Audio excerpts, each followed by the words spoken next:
we know from the incomparably accurate world of right-wing radio, the country is drifting towards a one-party system because Senator Specter switched to the Democrats. Good news and bad news for those who actually think that's a possibility. The good news is Specter voted against the Democrats today. The bad news is he voted, as did 11 Democratic senators who were Democratic senators before Tuesday, to kill a bill that would have given a second chance for some people with mortgages who are underwater to keep their homes, even people who think we might be drifting towards a one-party system.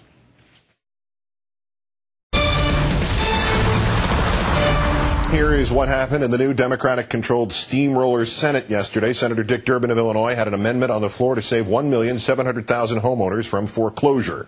The amendment would have rolled back the law 30 years, once again letting bankruptcy judges cram down mortgages, rewriting them so homeowners could keep their homes, neighbors could keep the value of their homes, and banks would get their loan money back.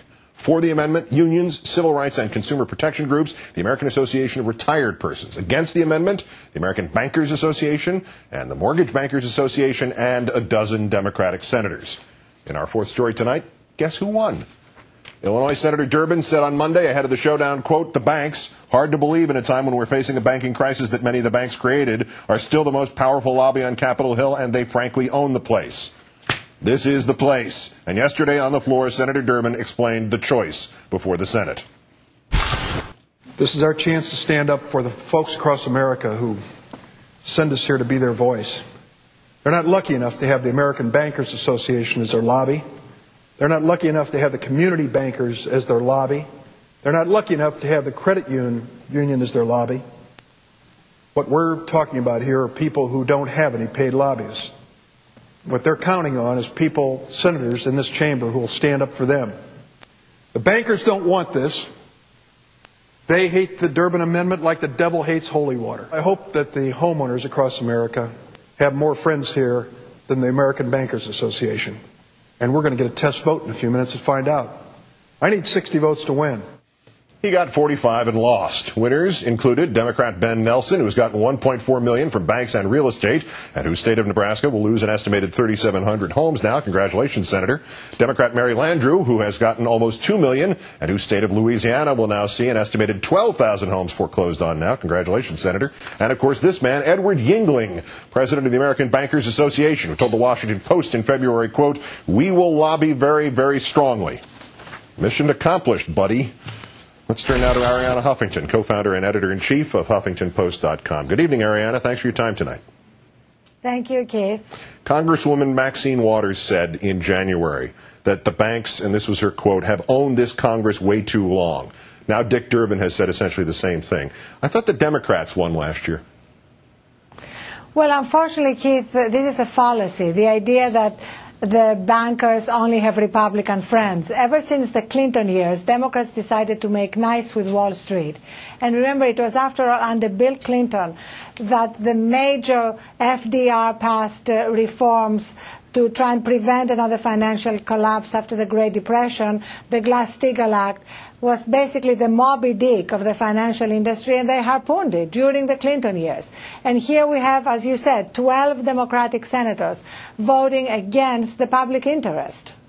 If Senator Durbin and Congresswoman Waters think that the banks have bought Congress, should they not start naming names? I mean, Dick Durbin's plea on the floor of the Senate was impassioned, but shouldn't he come back out there and just read the riot act to those other 11 veteran senators and Senator Specter? Absolutely. Well, we have the 12 names. I have them right here. I can read them to you very quickly. Max Baucus, Michael Bennet, Robert Byrd, Tom Carper, Byron Dorgan, Tim Johnson, Mary Landrieu, Blanche Lincoln, Ben Nelson, Mark Pryor, Arlen Specter, and John Tester.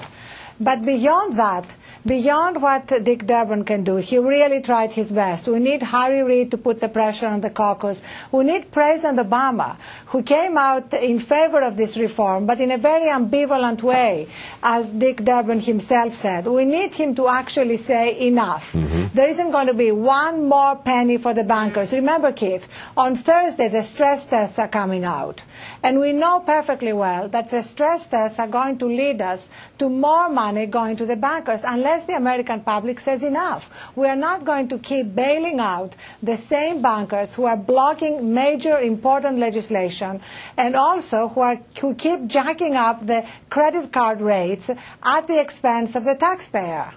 If we give that list, as you did, as I did earlier in the show, we should also mention on the other side of it, Evan Bayh, who was flirting with voting no and voted yes, apparently went with his conscience, so let's give him a little credit for that. But back to this point about the banks buying Congress. They now have bought it. The most recent round of investment in Congress has been with our money. What do we do about that realistic aspect that we are, in fact, paying for the very money that is being used against the ordinary citizens?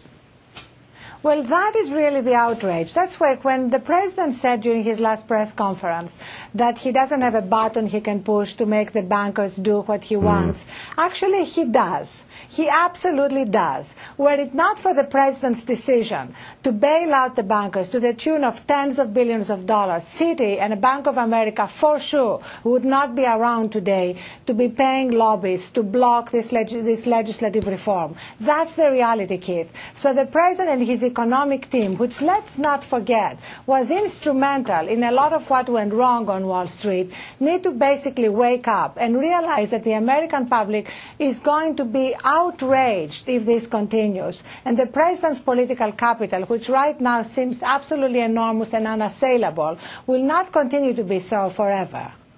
Arianna Huffington of the Huffington Post, as always, great thanks. Have a great weekend.